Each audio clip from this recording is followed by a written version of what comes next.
அற்புதம் என்ன உரைப்பேன், இங்கே வர எப்பவும் என்னை மறப்பேன்.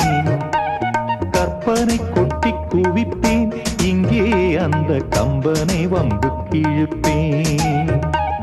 வர்ணித்து பாடும் கவிஞன் நான், வண்ணங்கள் தீட்டும் கலைஞன் நான். சிந்தனை தேரில் ஏறியே சுற்றிட ஏங்கும் இளைஞன் நான். கண்ணில்